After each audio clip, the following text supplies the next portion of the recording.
nagsisinungalingan. Diyos ko naman, ganyan na nga yung mukha mo. Sinungaling ka pa. Alam mo, ha? Akala mo palalapasin ako. Naawa ako sa'yo, kaya kita pinahiram. Hoy, Mare ha? Yung inutang ko sa'yo, babayaran ko din yon. Babayaran, Oo. ha? Hindi, tutulungan ako ng anak ko. Ang concern ko dito, nagsinungaling ka. Paano bang nagkatotoo yun, ha? Ay, nako. Sa'yo ko talaga, ang dami kong pinamili. Dinala na ako utang ko sa mga kumare ko. Ay, ako, ang ganda nito. Bagay na bagay sa akin. Nay, dami mo na lang pinamili ah. Oo, Kanina ka Nay. na umutang ng pera pabili niyan. Oh, anong pakialam mo? Nangutang ako sa mga kumare ko, bakit? Nay, alam mo naman nalubog na tayo sa utang. Pero utang ka pa ng utang para makapamili ka ng mga panlumo mo. Ano ka ba? Ito yung kasiyahan ko eh. At saka, wala kang pakialam kung umutang ako ng umutang. Nay, Hanggat may nagpapautang sa akin, mangungutang ako hanggat gusto ko. Nay, nakakaya na kaya sa kapitbahay kasi lagi na lang tayong pinagkikismisan eh. Ano Dahil sa nakakahiya? pangutang mo eh. Ha? Yun ang iniisip mo? Ha? Nahihiya ka? Wala akong pakialam din sa mga kapitbahay na yan. Eh kung gusto nila, hindi kaya hindi nila ako. Eh Nay, bakit ba kasi hindi ka magtrabaho para nung pambili ka ng mga lumo mo? Ano magtatrabaho? Alam mo, Jeboy, sa ating dalawa, dapat ikaw yung nagtatrabaho, hindi ako. Eh Nay, alam mo naman di ba nag-aaral pa ako? Bakit? Hindi mo ba pwedeng pagsabayin yung pag-aaral mo saka yung trabaho, ha? Marami namang mga kabataan dyan na nag-aaral saka nagtatrabaho, ha? Nagre-reklamo ka. Tapos ano Nay? Sa'yo lang din mapupunta lahat ng kikitain ko?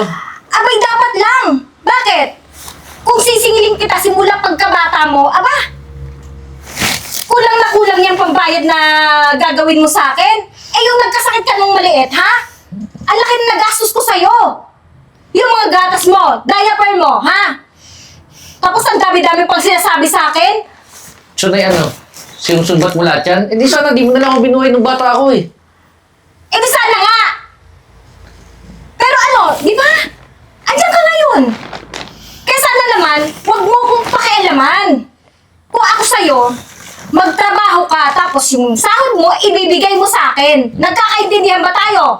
Nay, nilamon ka na ng pera eh. Ganon talaga. Bakit? Mabubuhay ka ba kung wala kang pera, ha? Kaya kailangan dito sa mundo, pera nagpapaikot. Kaya kung ako sa'yo, magtrabaho ka. Nang sa ganon, mga pinamili ko, may pambayad ako. Ikaw ha, ayusin mo yung pananalita mo sa akin ha. Balik-baliktarin mo man ang mundo, nanay mo pa rin ako. Tandaan mo yan ha. Mayos ka.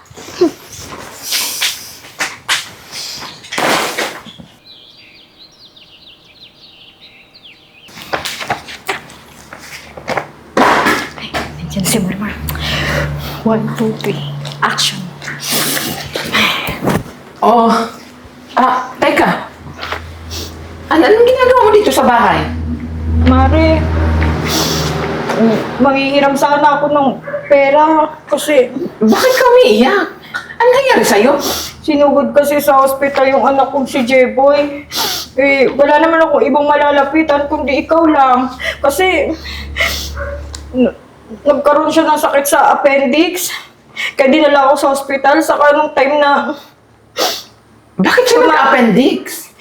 paano kasi nung hindi kasi mailabas niya yung tubol niya habang tumatay siya. Kaya yun, sinugod ko sa ospital. Wala talaga kami maring pera eh. Baka naman pwede mo kong mapautang. Naku, parang biglaan naman ata yung nangyarian. Kasi nakasalubong ko nung nakaraan si Jeboy, ang lakas-lakas ng batang yon. Yun na nga eh. Hindi ko naman kasi alam kung ano yung pinagkakain niya, kung ba't nagkaroon siya ng tubol. Naku, pasensya ka na ha. Kilala mo naman ako, tsaka kilala kita. Kilala ka dito sa bayan natin na kung sino-sino na lang yung mga inutangan mo. Malay ko bang iniiska mo lang ako, mamaya ako pa yung isa sa mga magiging biktima mo. Hindi. Mare, totoo yung sinasabi ko. Okay, sige, ganito na lang ha. Kung totoo yung mga pinagsasabi mo, magbibigay ka sa akin ng proof. Ito, may dala ako. Gusto mo, basahin mo. Ito na ito. Hindi ako nagsisinungaling. Teka. Medical records to Oo nga. Ibig sabihin na sa Sa, St. John Hospital na talaga si Jeboy. oo. Di ba sabi ko nga dinala ko siya sa ospital? Kaya, totoo yung sinasabi ko. Baka naman, pero mo naman akong pera. Eh, Mari, kailangan ko ng pera eh. Kahit magkano lang. Kasi, hindi ka ba naaawa dun sa anak ko? Kagaya niyan, wala naman akong trabaho. Oo, tama na. Pinapakonsensya mo pa ako eh. Parang kasalanan ko pa. Pero Mari ha, bayaran mo ka agad kasi Oo. kailangan ko rin ng pera. Oo, Mari, babayaran ko yan. Pagka magkaroon agad akong pera, babayaran agad kita. Kahit may subo pa. Sandali lang po, akit lang ako sa taas, kukunin ko yung pera. Sige, Mari ha. Salamat.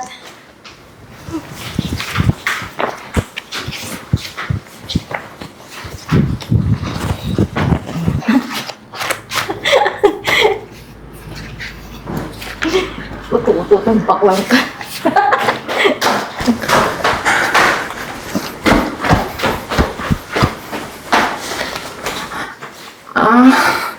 Mari, di ba Chinese New Year ngayon? Yung mga pera ko kasi nilalagay ko sa ampaw. Alam mo na, nakikisabay din sa trending. Di ba trending yung ampaw ngayon? Pero Mari ha, ibalik mo kagad yung pera kasi kailangan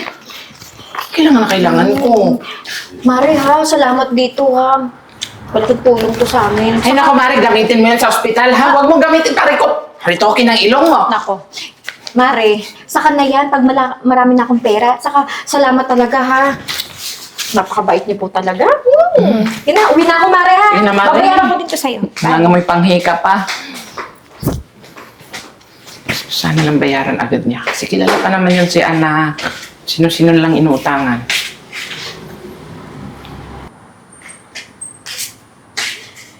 Ay, salamat. Naku, utang na naman ako dun sa kumari ko. Uto-uto talaga tong baklang to. Mabibili ko na yung appliances na gusto ko. Wala mo ba naman naniwala dito sa... Ano ba ito? Itong medical records na pinagawa ko sa ChatGPT? Ay, nako! Marimar, kung alam mo lang, inuuto lang kita.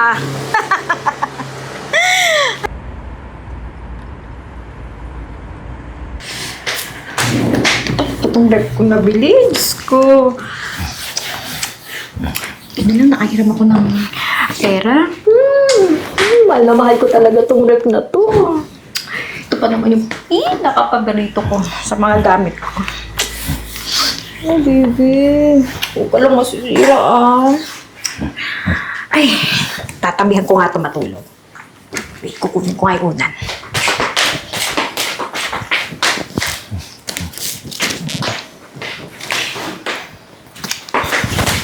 Baby, tabi tayo Ayoko mawala ka sa paningin ko. Gusto ko katabi kita.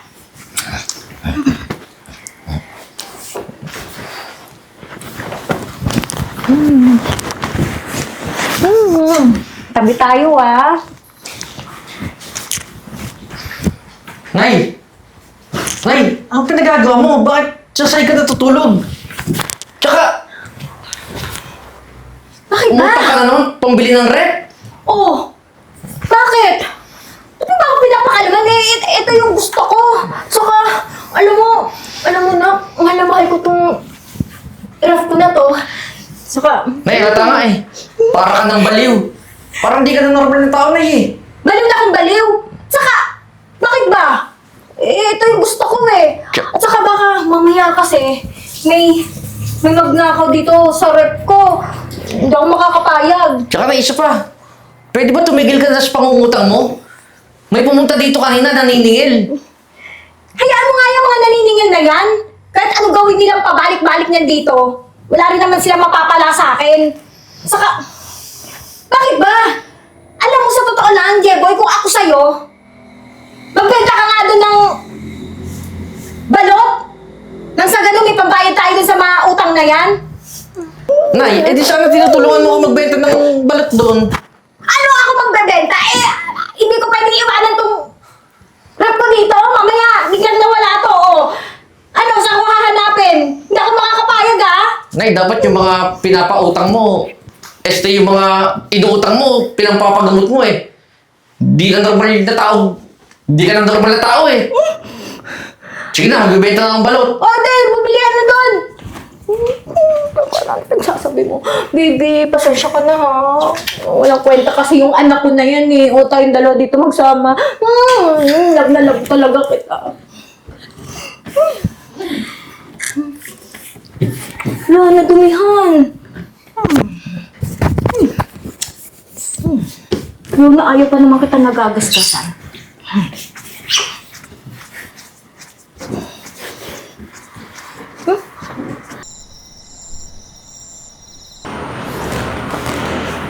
Guys! Anak pabor! Party time go! Yeah! Woo! Sayo tayo! Sayaw! Yeah! Oh! Alam ka! Gayahin mo Sarap talaga! ako. Oh! Mikot-ikot. Sabay-sabay na tayo. Kemot-kemot na parang walang buto. Ano, guys? Ano kayo? Alok, kain mo ng tono. Teka. Anong ginagawa mo dito? Cheers muna tayo. Di ba dapat nasa ospital ka? Bakit ka nandito sa bar? Tsaka nagpapakasaya? Parang asesay mo ata. Hindi, Di ba dapat malugod ka kasi nasa ospital yung anak mo? hindi, Mare, nandito kasi ako kasi gawa ng lugmok na lugmok ako eh. Ano ba di ba ipaintindi mo sa akin? Kung saan ba yung loob mo? Yung mukha mo ba? O yung... Ano? Grabe ka naman, Mare. Marami na nga akong problema, dinadagdagan mo pa. Kasi, dun sa, di ba yung anak ko na sa ospital, hindi ko pa kasi mailabas kasi may balance pa kasi kami dun sa ospital eh. Hindi ko na tuloy alam kung saan ako kukuha ng pera. Eh, di ba nabigay na ako sa'yo ng pera? Papay. Yun nga, Mare, kulang kasi yun. Saka ang dami ko kasi biniling gamot. Tapos may inano pa sa kanya. Sinaksan pa siya ng suppository eh. Ako, Mare, hindi rason yan. Para magpakalasing ka. Hindi, Mare, inaano ko lang para mawala lang yung panandalian yung problema ko. Kaya, saka ito, ano lang naman to eh. Eh, Mare, magkano ba kasi yung billing mo doon? Magkano ba kasi para makalabas na kayo? Mare, kasi, mabot kasi yun ng 100,000 eh. Magkano pa lang nabibigay ko. Nagugulan sa akin. Diyos ko, Mare, saan ka naman kukuha nun?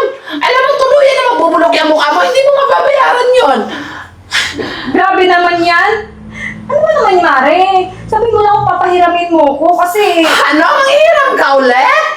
alam ko naman ikaw lang malalapitan ko eh. Saka, kahit naman ganyan yung itsura mo, alam ko naman mabait eh. Kahit Ako, Mare. wala ka namang balik. Mga Mare, pasalamat ka, ha? Pasalamat ka. Kung hindi ka lang mukhang imbalsamador, hindi ka mahiramin. Alam mo, Mare, last na to, ha? Hindi na ako magpapahiram talaga sa'yo. Oo, Mare. Promise, last na to.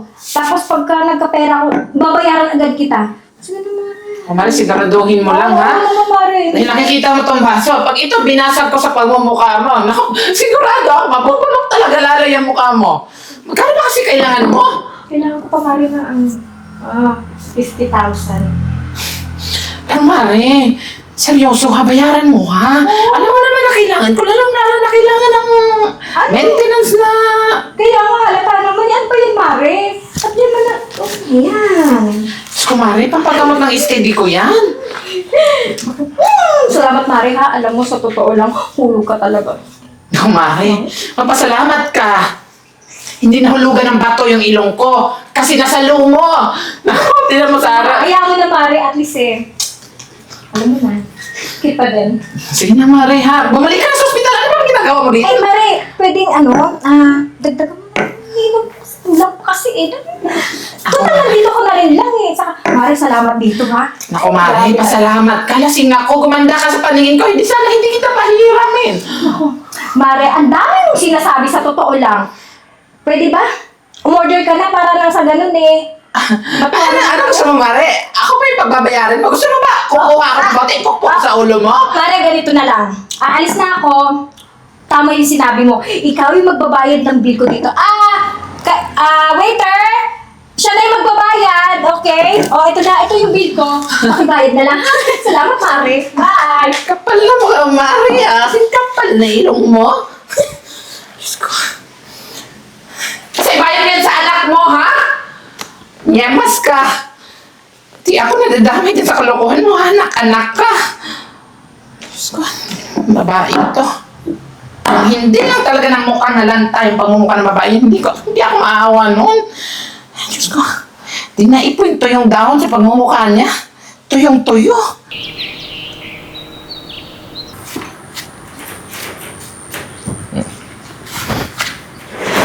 Balot! Bili na kayo balot!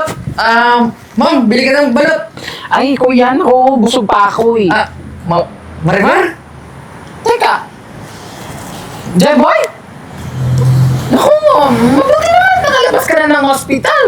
Naku, parang ang bilis mo naman ata gumaling. Naku, ang galing ng doktor mo, ha? Naku, mabuti na lang talaga at nakalabas ka na ng hospital, Jeboy. Nasa ganun eh. Nasa maayos na kalusugan ka na. Naku, nag-aalala pa naman yung nanay mo sa'yo. Pati na ako. Kaya, Marimar, teka lang. Ano pinagsasabi mo? Hospital? Eh, hindi naman ako hospital eh. ano? Sabi mo nga ulit yung sinabi mo. Ano sabi mo? Hindi ako hospital. Ano mo pinagsasabi mo dyan, Marimar? Ano hindi ka na ospital? Eh, pumunta nga yung nanay mo sa bahay kasi nakiusap sa akin. Kasi kailangan niya ng pera pampagamot mo. Papa-opera mo kasi nasa ospital ka na. Di ba na? Nahirapan ka doon tumae. Tapos nagka-appendix ka. Marimar, ginagamit lang ako ng mama eh. Para makapangutang siya. What the hell? So, ibig sabihin, nagsisinungaling yung nanay mo? Hindi ka talaga totoong na ospital? Hindi nga, Marimar. Nasa bahay lang ako, tsaka nag-aaral ako eh. Ang bihira! Alam mo ba yung perang pinahiram ko sa nanay mo, ha? Gagamitin ko sana yon, personal money ko yon. Saka hindi ko extra money yun, ha? Diyos ko naman! May paggagamitan pa naman ako ng pera, kaya naawa ko sa sitwasyon ng nanay mo kasi akala ko naman totoo, akala ko nasa ospital ka! Visit yung nanay mo, ha? Hindi ko malalampasin yan! Alam mo, marami nang nabiktima yung nanay mo, eh. Madami din mga kaibigan ko na nagre-reklamo tungkol sa kanya. Eh ako, bilang maway, naawa ko sa kanya kaya pinahiram ko siya. Marimar, kalma ka lang. Pasensya ka na ha. Eh, kahit nga ako, inaaway na ako nun. Dahil lang pinagsasabihan ko siya na tumigil siya sa pangungutang niya. Alam mo, hindi pa rin sa akin yan, sorry, no? Kailangan managot yung nanay mo. Ang dami niya naman biktima. Sabihin mo yung nanay mo, ha? Mag-antay siya sa bahay niyo. Kasi darating kami mamaya, magsasama ako ng police. Ipahuli ko yung nanay mo. Sandali ha, pupunta lang ako ng presinto. Nanagot yung nanay mo.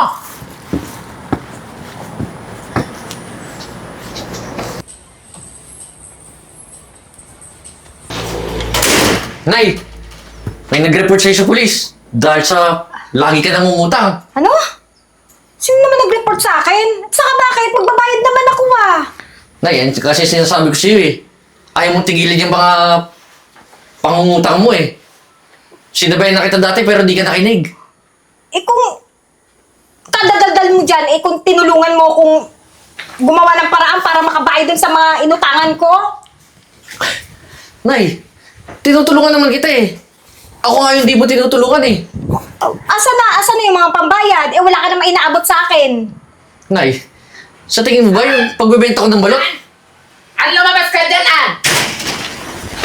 Kababae ka? Ikaw walang hiya ka, ha? Sinungaling ka? Akala ko pa naman totoo yung mga pinagsasabi mo na may sakit yung anak mo, na operahan yung anak mo, na kailangan mo ng pambayad sa ospital, pero hindi naman pala totoo. Sinungaling ka, hayop ka? Pwede ba, Mare? Masyadong paratitat ka. Eh, totoo naman na dinala ko siya sa ospital ah. Di ba anak? Di ba hindi ka nakatae kasi natubol? Alam mo, nakausap ko tong anak mo. Huwag naman ka na magsisinungaling, Ann. Diyos ko naman, ganyan na nga yung mukha mo. Sinungaling ka pa. Alam mo, ha? Akala mo palalapasin ako. Naawa ako sa'yo, kaya kita pinahiram. Hoy, Mare ah. Yon, yung inutang ko sa'yo, babayaran ko din yon. Babayaran, ha? Hindi, tutulungan ako ng anak ko. Ang concern ko dito, nagsinungaling ka. Paano pag nagkatotoo yun, ha? Kakayanin ba ng konsensya mo pag nagkasakit yung anak mo? Ha? Hindi ka ba naniniwala sa karma, ha? Alam mo, ang dami mo nang nabiktima. Ang dami mo nang nabiktima. Lahat sila nag-file na ng concern complaint doon sa police station. Tignan mo? Imbis na magmakaawa ka, sumasagot ka pa? Matapang ka pa? Eh, paano kasi kung ano pinagsasabi niyo sa akin? Talaga? Eh bakit totoo naman yung pinagsasabi ko? Ha? Hindi ka ba naawa sa anak mo, ha? Paano mo lang kinabukasan ng anak mo kung ganyang nanay ang meron siya? Alam mo, dapat siya tinuturuan ng leksyon eh. Officer! Wala? Wala. Ma'am, sige na po. Sumama na po. Sir, wala! Siya yung may Sige na utang! po. Sige na. Sir, dali ko na po ito, ha? Ako ang tumanda ka! Tumanda ka, mabubulok ka sa kulungan! Mabubulok ka! Nako, yung nanay mo, nako, sisiguraduhin ko, hindi makakalabas yun. Sinungaling yung nanay mo! Nako! Makikita niyo talaga yung lahanap niya doon sa correctional. Sige na, Marimar. Sumunod na lang tayo sa presinto. Talaga lang! Kasi sisiguraduhin ko na hindi siya makakalabas. Pasensyahan tayo, Jeboy, ha? Pero kailangan matuto yung nanay mo. Tara na, Marimar.